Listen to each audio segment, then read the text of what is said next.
já assistiu Precisamos Falar sobre Kevin e a série Adolescência e ficou se perguntando se eles eram psicopatas? E hoje nós iremos falar sobre como a linha tênue entre comportamento e diagnóstico é muito mais complexa do que parece na tela. E mais importante, o que a psicologia tem a dizer sobre o que a gente fala com tanta facilidade sobre o que é a psicopatia. E a gente já avisa que vai ter muitos spoilers. Então, se você não assistiu o filme Precisamos Falar sobre Kevin ou a série Adolescência, tenta assistir um pouquinho antes. Se você não liga para spoilers, então vem com a gente que a gente vai bater um papo muito legal. Eu sou a Thalia, psicóloga clínica. Meu nome é Bruna Andrade, sou psicóloga clínica infanto, juvenil e adulto. Eu sou a Giovana Lanice, sou neuropsicóloga e psicóloga clínica. Esse é o PC em Série. E aqui você dá o play E a gente dá o insight. Então, para dar início no nosso segundo episódio, vou fazer uma explicação básica de como que vai ser esse episódio. Nós vamos falar sobre dois jovens que cometeram crimes, tanto Kevin quanto Jamie. O Jamie ficou muito famoso pela série Adolescência na Netflix. E o Kevin, ele já é um filme um pouco antigo, mas vale muito a pena assistir. O contexto desses dois jovens se dá a partir do momento que eles cometem um crime específico, que a gente vai comentar. E o que a gente vai trazer é como que isso foi gerado como um diagnóstico de psicopatia. E o que tem a ver psicopatia com esses dois jovens? Será que eles são mesmo psicopatas? Para começar falando um pouquinho sobre a série Adolescência, que quem não viu com certeza viu algo nas redes sociais vizinhas, a série ela se passa no contexto de um homicídio, em que um jovem cometeu contra uma menina da sala de aula dele. Essa série, ela traz pra gente uma questão de angústia, até mesmo pela correção das cenas, né? Os diálogos intensos, e tudo se passa no contexto da vida do Jamie, que é um jovem de 13 anos que está sendo acusado pelo homicídio. O Precisamos Falar sobre Kevin, como a Giovana falou, já é um filme um pouquinho mais antigo, mas também é muito bom. Apesar de ser um filme bem sensível, acho que é pra quem tem estômago. Então assista com moderação. Mas é um filme que foi inspirado em um livro de mesmo nome também, Precisamos Falar sobre Kevin. A história do Kevin, na verdade, ela é baseada em vários crimes que ocorreram nos Estados Unidos, então é inspirado em vários massacres que foram ocorrendo, inclusive Columbine também. No início a gente começa conhecendo um pouquinho sobre a família do Kevin, a gente conhece muito mais sobre a mãe, e o filme vai intercalando entre o momento presente, em que ela está vivenciando, entre o passado, entre lá atrás, quando o Kevin ainda era só um bebezinho, então a gente vai vendo, acompanhando o desenvolvimento do Kevin, já verificando alguns comportamentos, alguns possíveis sintomas para alguns transtornos que a gente vai discutir aqui hoje. E também há um certo mistério de o que será que aconteceu? Tem a presença de muitas cenas com vermelho que remete a sangue, e aí induz a gente a acreditar que alguma coisa ali ruim aconteceu, e a gente vai tendo alguns flashbacks do que pode acontecer, até que no final a gente tem realmente certeza. E assim como o Jamie, o Kevin também comete um crime. A gente vai falar um pouquinho mais sobre como foi o crime dele, principalmente a diferença entre esses dois personagens. E aí vem a pergunta de $1 milhão. Será que tanto o Jamie quanto o Kevin são psicopatas?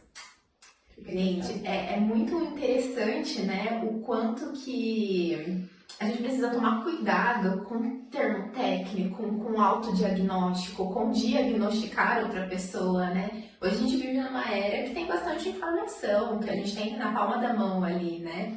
Mas existe um contexto muito mais amplo para que a gente feche um diagnóstico, e para conseguir fazer isso a gente precisa entender algumas coisas, e vale ressaltar, diagnóstico só com profissional, tá? O Google não disponibiliza diagnóstico, ele traz a informação, mas não bate martelo ali. E para a gente começar a entender um pouquinho melhor aí o que é a psicopatia, existe sociopata, existe psicopata, né? Alguém nasce, é genético, e todas aquelas perguntas que aguçam a nossa curiosidade, a gente precisa entender um pouquinho da parte neurológica. E ninguém melhor para falar do assunto do que a nossa querida, maravilhosa Gi. Ai, que medo!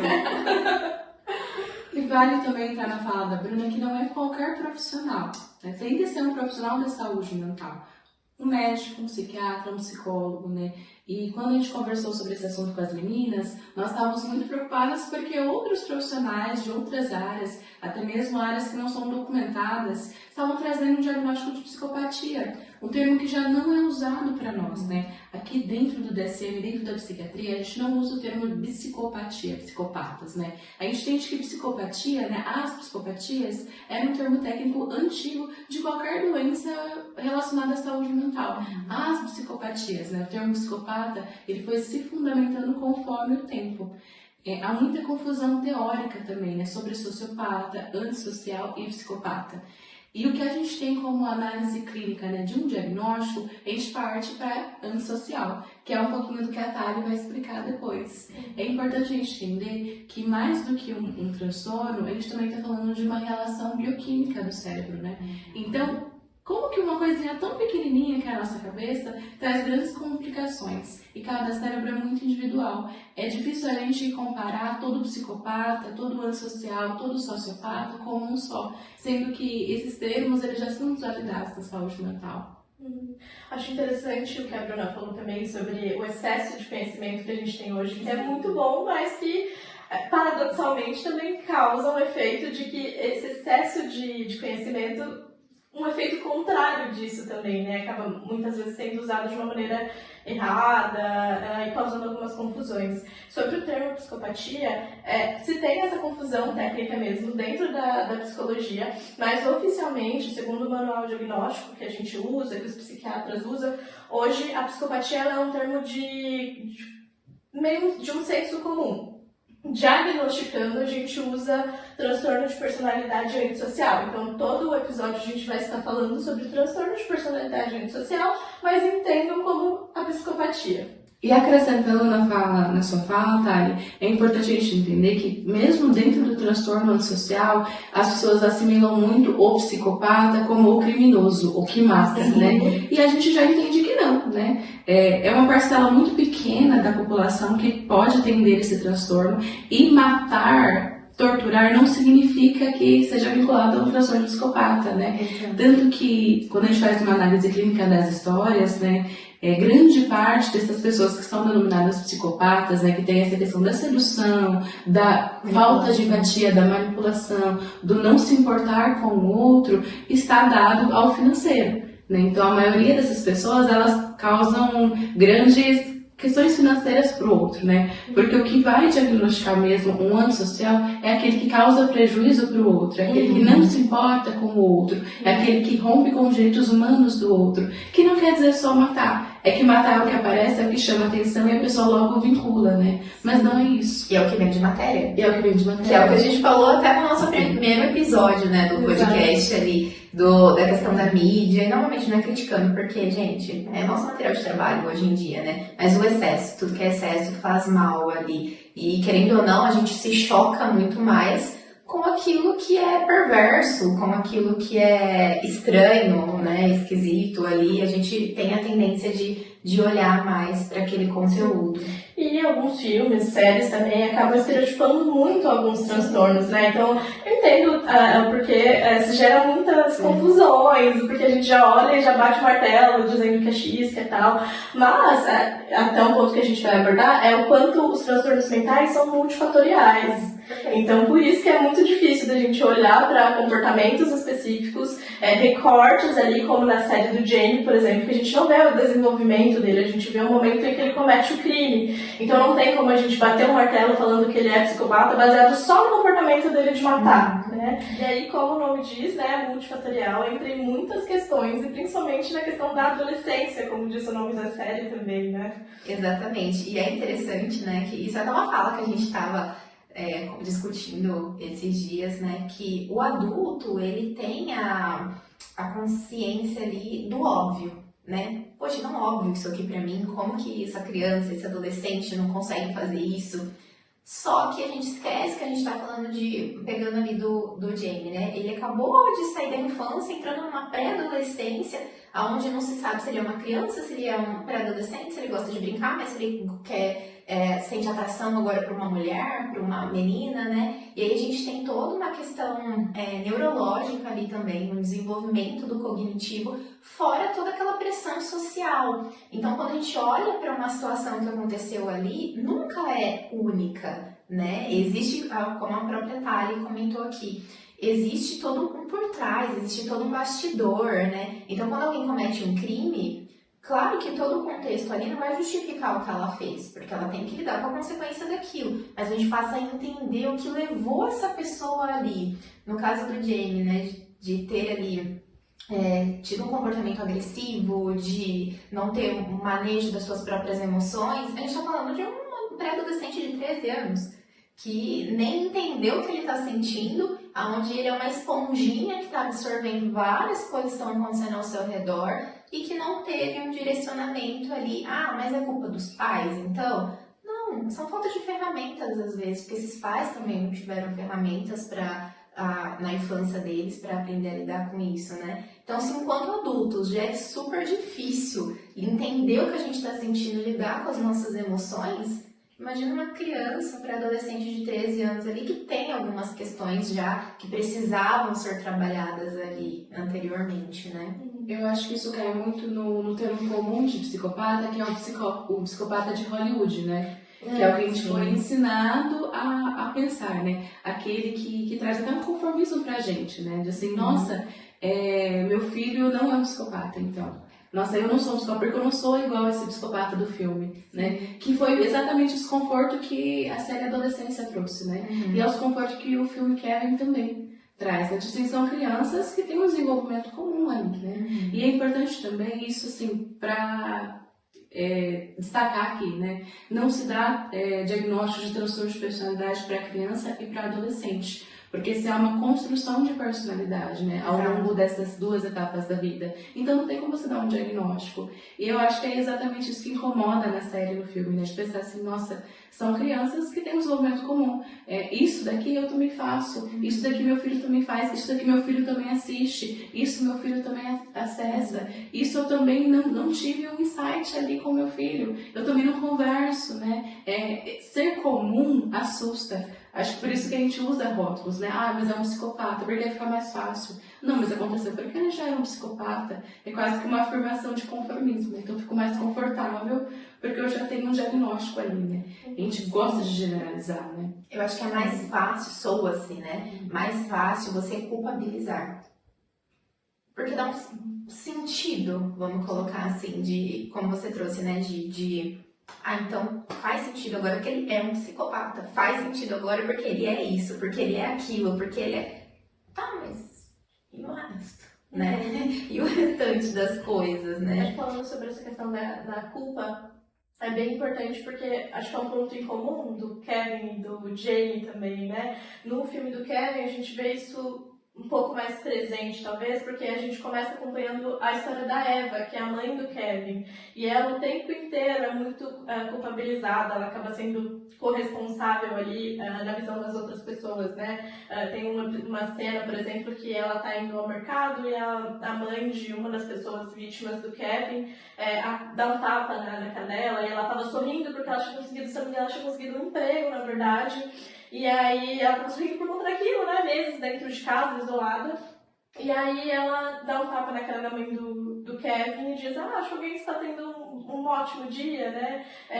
A gente tem a cena também onde picham a casa da Eva de vermelho também. Então ela é muito culpada, realmente culpabilizada ali no contexto do filme. Inclusive, só trazendo uma curiosidade, a autora, ela já colocou o nome Eva para fazer uma alusão à Eva que a gente vê na Bíblia, que é a mulher que teve o primeiro pecado, digamos assim, né, que carrega um grande pecado.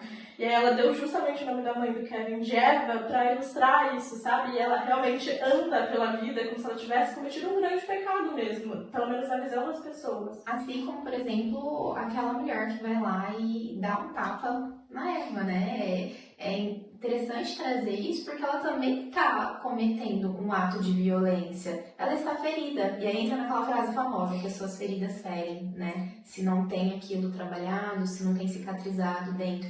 Claro que a gente não pode ali menosprezar ou ignorar o sofrimento dela. Mas isso entra novamente no que eu falei lá atrás, né? O adulto também não sabe lidar com as suas próprias emoções, né? E por que a mãe teve que pagar pelo crime que foi do filho? Então, será que só os psicopatas são cruéis?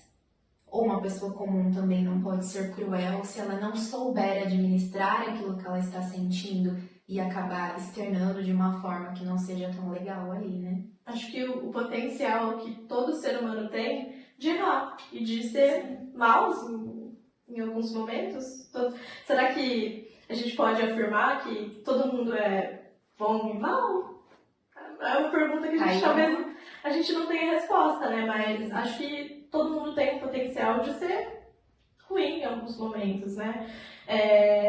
E no filme, acho que as pessoas esquecem também que a mãe do Kevin, ela também perdeu alguém. Ela perdeu os 2 filhos, porque o Kevin é preso. Na verdade, sempre se teve essa relação difícil entre os dois, desde que o Kevin nasceu. Mas mesmo assim, mesmo ela tendo tanta dificuldade, não aceitando a maternidade, ela ainda estava tentando fazer o melhor que ela podia. E as pessoas esqueceram que ela também foi uma vítima, que ela também perdeu o filho, a filha e o marido, né? E sem uma rede de apoio, porque toda a gestação dela ali, ou pós, né, gestação, era ela, né? Por algum momento, aquele marido foi muito negligente ali na paternidade dele como esposo, né? Pelas questões dele, que não entra aqui, até porque a gente não sabe, né? Não foi explorado isso dentro do filme. Então, ela não teve uma rede de apoio nem no puerpério, que é um momento de fragilidade, de lidar com aquela criança ali que ela não sabia lidar e depois de ter que enfrentá-lo, porque ela entende que aquilo é uma punição para ela, e pelo menos eu compreendo no filme que ela leva como culpa aquilo, né, dele ter feito aquilo por culpa dela em algum momento. E também a gente olha e tem que lidar com o luto dela, a sociedade cobrando dela uma coisa que não era. E aí o gancho que a gente pega para a série do Jamie ali, né? A sociedade também estava cobrando dele ali, quando a gente vê o bullying, né? Não foi o fator principal que o levou a ter aquele comportamento, mas um dos tópicos ali, né? O bullying que foi feito com ele, então era uma agressividade psicológica, era uma agressão psicológica ali com ele, né? De, ninguém te quer, né? Você é mariquinha, alguns termos muito ruins utilizados aí. Então, é válido a gente pensar também sobre. E como a família do Jamie também sofreu, né, com crime, com pós depois. Então, tentando responder essa pergunta, se as famílias são responsáveis, não. É como a gente disse, é um transtorno multifatorial. E, infelizmente, a gente não tem dado suficiente para saber se, em alguns casos, é mais porcentagem, por exemplo, a causa provavelmente está no ambiente, ou não, foi uma questão genética, ele já nasceu assim. Então, a gente não tem esses dados para saber o que, de fato, ocasionou, qual a maior porcentagem daquilo que ocasionou aquele transtorno. Então, por isso que dificulta também a intervenção, porque se a gente tivesse esse dado, talvez a gente conseguisse intervir precocemente, talvez a gente conseguisse fazer com que eles não chegassem a alguns comportamentos. Já existem alguns estudos que conflitam um pouco, né, nessa questão do social e da genética, né? A genética ela tem uma taxação considerável, mas o social, o ambiente que aquela criança ela vai nascer, ela vai existir, é uma taxação maior. Né, como se influenciasse mais. Né? Existe a possibilidade da genética daquela criança já ter um índice voltado a questões ali do comportamento antissocial. Mas se ela tiver um ambiente legal, ela pode não evoluir para fatos, né, para crimes ou para questões que vá conflitar o direito do outro. Né? Mas o que eu vejo muito nessa questão, tanto do Jamie quanto do Kevin, é que até uma sensação estranha que eu tive assistindo o filme do Kevin é que no começo eu falava assim, nossa, mas será que foi a Eva que cometeu um crime?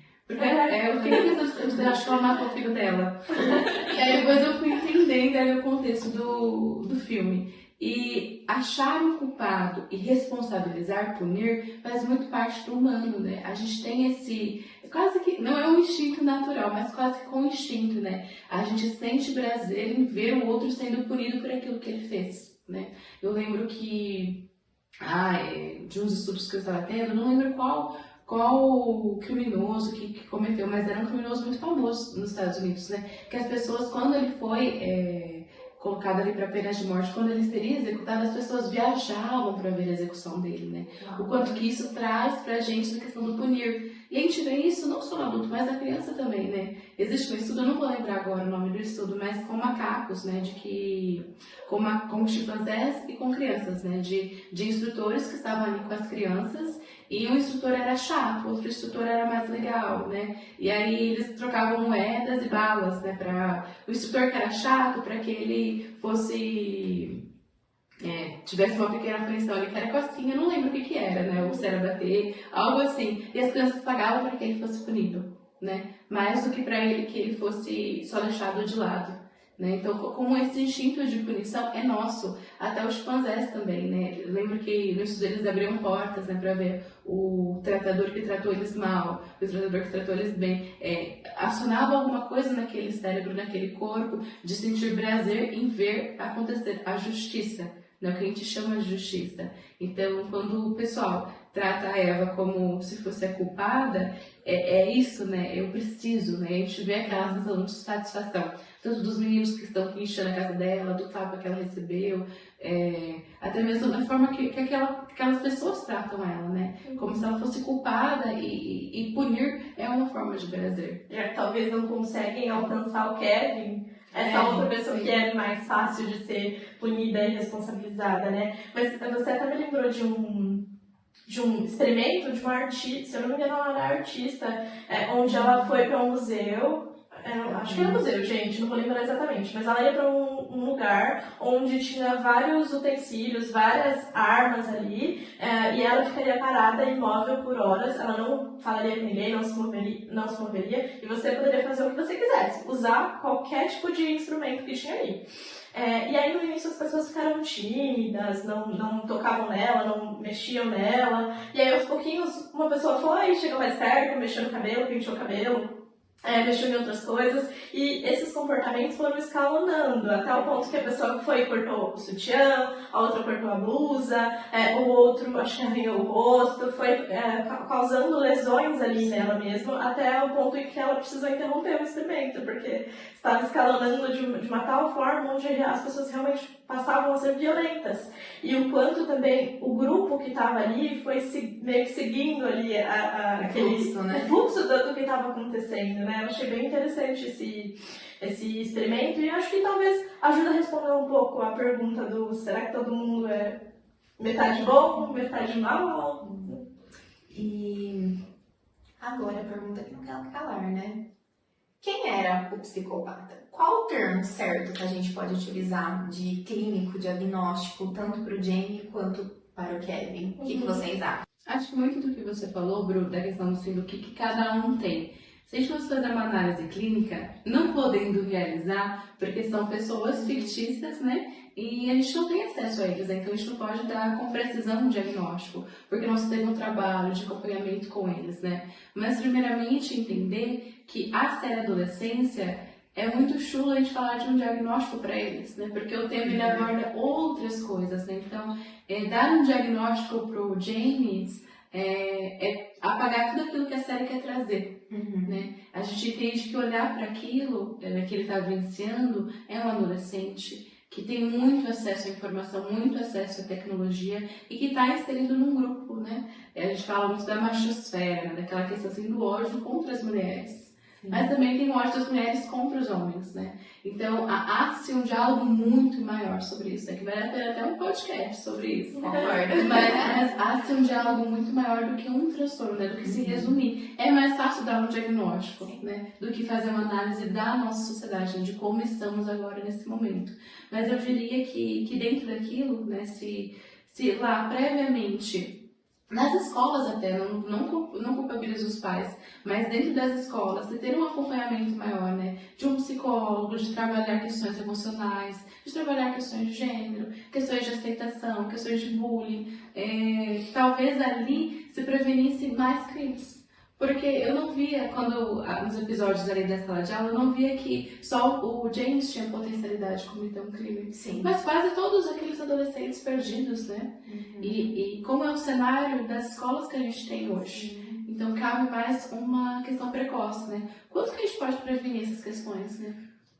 E do Kevin, eu diria que né, tem fator idade, né? Então, talvez ali se a gente pudesse ter um acompanhamento dele um pouquinho mais adulto, né? De uma conversa ali, de um tratamento, a gente poderia trazê-lo para um aspecto de personalidade, do social, mas tem toda uma questão do maternal dele, né? Como que a Eva criou esse afastamento de apego, né? Ele não teve um apego seguro desde criança.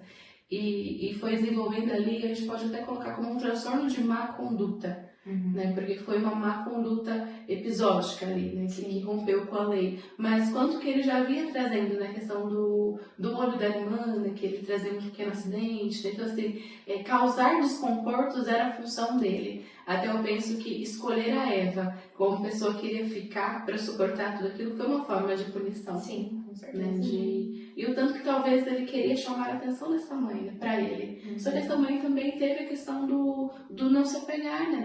A gente pode até pensar numa depressão pós-parto, né? Nesse porpério.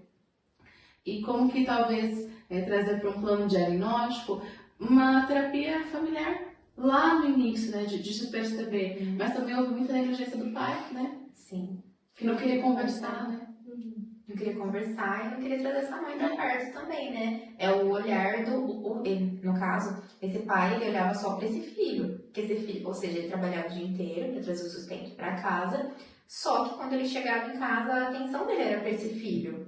Então ele não tinha o contexto de como esse filho se comportava durante o dia, como essa mãe estava se sentindo para lidar com a situação de ficar em casa ali também, né? A parceria, o companheirismo, que aí entra também no tema do nosso próximo episódio do podcast aí, né? De relacionamentos. A mãe era exagerada e o pai era o paizão, né? Ele queria ser o paizão legal, todo, né? pai legal. Você falou sobre a questão das escolas, né? E aí a gente levanta uma problemática ainda maior também, que é a capacitação desses profissionais. Porque hoje, quando a gente olha para a educação brasileira, a gente sabe que existe um déficit ali, né? De um acompanhamento, de um suporte para os professores, para os coordenadores, né? Então, sim, é trabalhar com essas crianças e esses adolescentes, mas mais do que isso, trabalhar com que esses adultos consigam proteger essas crianças e esses adolescentes, ou até mesmo conduzir uma situação de risco ali, né? Eu até me lembro de um projeto de lei de psicólogos na escola, que se deu depois daquele ataque da Machadinha, foi isso? Não me lembro muito bem, mas se teve esse ataque da Machadinha, né, que os dois meninos entraram com machadinhos na escola, isso foi no Brasil, né? E aí depois disso, eu acho que sim, e depois disso se houve ali um projeto de lei de psicólogos na escola, mas cadê, né? Não se deu, né? Eu vejo professores como heróis, porque ser professor hoje em dia é uma profissão muito delicada, né? Que envolve N questões, assim, eu nem sei dizer se teremos professores daqui ao futuro, né? Sim. Eu acho que, diferentemente do Jamie, o Kevin, ele apresentava mais comportamentos análogos a um transtorno de conduta e que provavelmente na idade adulta ele dá indício de que muito possivelmente ele viria a desenvolver um transtorno de personalidade antissocial, realmente se fosse avaliado, né, muito provavelmente ele seria avaliado como tendo transtorno de personalidade antissocial, né? E por quê? Lá atrás a gente já via alguns comportamentos presentes desde que ele era bebê, né? A gente via ele chorando muito, tem até uma cena que é engraçada em que a Eva sai, ele está chorando o dia inteiro, se esbelando, e aí ela não aguenta mais, ela vai sair com ele de casa, tenta fazer de tudo, e aí ela para em um lugar onde estava tendo obra, Barulho, né? onde tem ali a britadeira, e ela tipo, meu Deus, que bom, porque ela já não estava mais conseguindo ouvir o choro do Kevin, né? Ele tinha bastante dificuldade também de ter essa troca social mesmo, seguir comandos para ele já era difícil, não porque ele tinha uma dificuldade de compreensão, era porque ele realmente queria se opor, ele não queria fazer o que ela dizia, né? Quando a cena onde eles estão brincando de bola, depois ela entendeu que ele conseguia jogar bola, ele só realmente não queria jogar, né? Mas eu também percebo que havia muita dúvida em relação ao que a mãe do Kevin percebia. Primeiro que não havia diálogo algum ali, acho que até um contraponto com o nome do filme, precisamos falar sobre o Kevin, mas ninguém falava sobre ele. do ponto de vista da Eva, ela sim percebia, ela tinha uma percepção apurada, ela sabia que tinha alguma coisa errada. Ela leva ele no médico. Ela leva ele ao médico, inclusive o médico, né, fala, bom, ele é um menino um pouco flácido, mas tá tudo bem com ele, Existe né? o autismo, né? Fala até de uma possibilidade do transtorno do neurodesenvolvimento, mas a princípio tá tudo bem, né? Então, do quanto também o relato dela foi sendo invalidado o filme inteiro. O pai era muito permissivo, muito omisso, né? Muitas vezes, por mais que a gente veja a Eva com uma postura um pouco mais dura, um pouco mais combativa com ele, o pai era totalmente o contrário. Muitas vezes ele fazia alguma coisa de errado e ele ia lá e passava a mão, né? Meu filho, enfim, endossava muito os comportamentos do Kevin, né? E também, falando sobre esses comportamentos dele, eu acho bem delicado, porque pensando nos possíveis transtornos que ele possa ter, essa manipulação, essa oposição com a mãe é justamente um traço do transtorno que ele possa ter, um traço da personalidade dele, né? Então, a Eva também estava tentando uma coisa que realmente era difícil, né? Já por ser um traço desse transtorno. Sim, concordo plenamente. E quando a gente fala de tratamento, o que vocês acham, né? Que há possibilidade, né? Agora falando de pessoas reais, né? Que trazem um diagnóstico de transtorno de personalidade antissocial. O que vocês acham sobre o tratamento? Que é uma pergunta que o pessoal fala, né? Mas bom, eu não vou trazer, porque eu não sou especialista aqui, né, nesse contexto, para falar o que seria feito.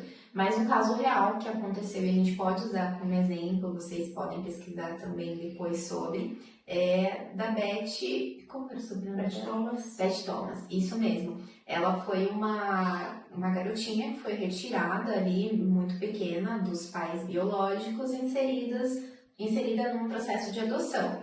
E com esses pais que eram muito bons para ela, por sinal, né, os adotivos ali, eles tinham um outro filho, um menininho, e essa menina torturava ele, né, de inúmeras maneiras ali, até o ponto de entrar no quarto dos pais e querer fazer alguma coisa com esses pais, que novamente eram bons pais. Mas esses pais pegaram e levaram ela para fazer um tratamento, para entender o que estava acontecendo com ela ali, e no decorrer todo da história descobrem que ela sofria abusos enquanto bebê da família biológica, né, acredito eu ali, e que isso teve uma contribuição para que ela desenvolvesse esse comportamento que ela estava tendo ali, até de não expressar. Tem a reportagem real com ela, né? E na reportagem você vê que ela não expressa arrependimento, que ela não expressa emoções ali, né? Porque aí teve todo um diagnóstico, toda uma questão. Porém, quando a gente pesquisa sobre ela hoje, ela passou por um processo de tratamento com uma pessoa especializada sobre o assunto e hoje ela se encontra muito bem. Ela fez uma faculdade ali, ela atua numa área diferente e faz palestras ali falando sobre traumas, falando sobre abusos, né? Então ela tem uma reviravolta ali na vida dela. Não significa que todos vão passar por isso, vão acontecer isso. Mas olhando para a história dela, a gente entende que existe um plano de tratamento sim,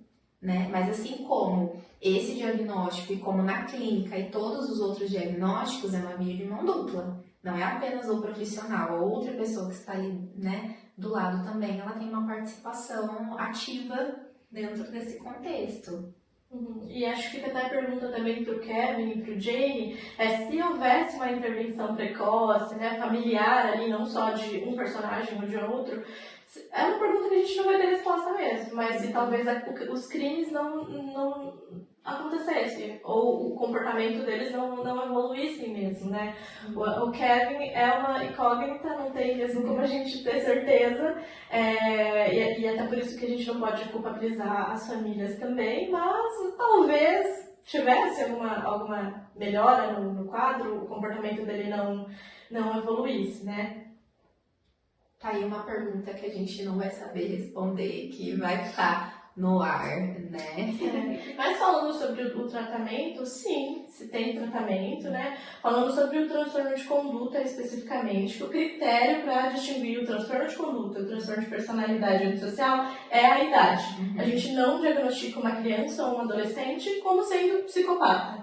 E esse é um diagnóstico que é dado após a maioridade, justamente por ser um transtorno de personalidade. A personalidade não está totalmente formada ali. E aí a gente sabe que crianças que apresentam sintomas análogos ao transtorno de conduta desde pequeno, como é o caso do Kevin, o prognóstico acaba sendo um pouco mais ruim, um pouco mais difícil. Agora, uma criança por volta de 10 anos, 11 anos, que acaba tendo esses comportamentos e pode se enquadrar ali no transtorno de conduta, o prognóstico já é um pouco melhor. Então, tem chance dessa pessoa ser regenerada e viver em sociedade, né? Como no caso da Beth Thomas. Mas uma questão muito importante sobre tanto o transtorno de conduta quanto a psicopatia que vai ser diagnosticada na vida adulta é que se tem tratamento, mas a questão é a procura e a adesão de pessoas com esse transtorno ao tratamento. Porque quando a gente fala desse tipo de transtorno de personalidade, a gente está falando sobre um transtorno onde a pessoa se percebe assim. Ela não se entende como ruim, que tem alguma coisa de errado com ela, né? Ela sempre foi assim. Diferentemente de uma pessoa que tenha depressão, ansiedade ou qualquer outro transtorno, né? Ela sente que tem algo de errado, ela sabe que ela não era assim, que a partir de algum momento ela se tornou daquela forma. No transtorno de personalidade já é totalmente diferente, né? Então, se eles têm essa dificuldade em sentir remorso, culpa, empatia pelos outros, por que eles vão procurar tratamento, né? Não tem nada de errado com eles, na visão deles, né? Seria mais, talvez, um erro seria a gente, né? Nós somos muito burros, talvez, comparados a eles, né? E também, assim, a questão do diagnóstico, né, principal. O quanto que é um peso do diagnóstico, né? Porque a gente costuma relacionar o antissocial com aquele que comete crimes, né? E na verdade não é isso. Por isso que muitas das pessoas que estão ali, presidiários, né, que estão sobre conduta ali da federal, da polícia, eles têm um diagnóstico maior, né? Por que se dá mais diagnóstico de personalidade antissocial em presos, né? Porque eles estão ali sobre a visão do crime, né? Estão nessa linha tênue, né? E dentro disso, se há uma conformidade, né? Tá tudo bem a gente colocar um diagnóstico nesse peso em quem já está preso. Né? Mas a gente entende que não é assim, né? Que a personalidade social abarca outras questões, né? Mas que muitas vezes não se dá esse diagnóstico, mesmo tendo, para que não se haja esse peso em sociedade. Então, em resumo, só para a gente fazer um apanhado, para não restar dúvidas, vamos explicar um pouquinho sobre o que é o transtorno de conduta e o transtorno de personalidade antissocial, tá? O transtorno de conduta, ele é um diagnosticado dado na infância, na adolescência, como a gente já explicou, e ele é caracterizado por um padrão repetitivo e persistente de comportamentos que violam normas sociais, regras e direitos básicos dos outros também. Então, por exemplo, agressão a pessoas ou animais, como a gente vê no caso do Kevin também, destruição de propriedade, por mais que não apareça no filme, no livro, eles falam sobre uma cena onde ele comete outros comportamentos também, acaba atacando pedra em casas, eu não me lembro. Enfim, roubo, fraude, violação grave de regras, né? Então, esses comportamentos acabam causando um grave prejuízo familiar, acadêmico e social, tá? Então, precisa ter esse prejuízo também. E aí, pontos relevantes que estão presentes tanto no transtorno de conduta quanto no dia de personalidade antissocial é relacionado à questão da insensibilidade frente ao sofrimento das outras pessoas, a ausência de culpa, de arrependimento ou de remorso, as emoções e os afetos são superficiais, muitas vezes eles podem usar as emoções para manipular, como no caso do Kevin, a gente vê que o tempo todo tem essa manipulação entre pai e mãe, eles sempre jogam um contra o outro. Na questão do afeto ser superficial, durante o filme a gente tem a impressão de que o Kevin gosta e se dá muito bem com o pai, mas no final ele também acaba matando o pai e a irmã, né? Então realmente era uma relação superficial, onde ele usava para ter um controle, uma manipulação ali dentro da família, né? E aí, só para vocês terem uma noção de como a gente faz o diagnóstico, né? Do que precisa ter para se reafirmar o diagnóstico. Lembrando que, apesar de ter tudo muito bem descrito, a gente também não pode só seguir um checklist à risca, porque a gente também estaria incluindo um erro ali, né? Da mesma forma da gente olhar e já rotular um erro, a gente seguir um diagnóstico sem fazer uma avaliação acurada, a gente também poderia errar, né? Mas só para ter uma noção de alguns critérios que a gente faz. Esses comportamentos pesqueiros precisam estar presentes por pelo menos 12 meses. E um deles tem que estar presente por pelo menos nos últimos 6 meses e causem um prejuízo significativo, como eu já citei aqui. Já o transtorno de personalidade antissocial é bem semelhante ao de conduta, a questão é só o critério idade. Esse é o diagnóstico dado quando a pessoa já tem mais de 18 anos e ela se enquadra, os sintomas se enquadram aqui. E o transtorno ele é popularmente conhecido como psicopata, como a gente já falou, e é um transtorno de personalidade que é descrito como sendo um padrão persistente também da violação dos direitos de outras pessoas, comportamentos impulsivos e irresponsáveis, agressividade e ausência de sentimentos de empatia, de remorso, de culpa, e também uma manipulação calculada, bem semelhante com o outro, só diferencia o critério do diagnóstico mesmo. E para a gente concluir, né, essa conversa dinâmica de hoje, eu quero reforçar, né, que não se autodiagnostique, não saia diagnosticando pessoas, né, mas procure um profissional qualificado da área da saúde que possa te trazer essa orientação, que possa fazer essa análise com critérios cientificamente comprovados, para que a gente previna danos, né? Porque quando a gente sai diagnosticando as pessoas ou se autodiagnostica, a gente entra num caminho perigoso ali para uma abertura de uma possível violência, de um possível rótulo. Então a gente precisa tomar um certo cuidado com isso, né? Sim. Então é isso, gente. Compartilhem, comentem muito o que vocês acharam. Se sobrou alguma dúvida aí na cabecinha de vocês, vem conversar com a gente, manda mensagem no direct, manda comentários aqui também, para que nós possamos nos compreender ali do que está sendo legal, do que está sendo bem visto por vocês. Se vocês tiverem sugestões de outros temas pra gente abordar também, é sempre muito bem-vindo. Obrigada! Tchau!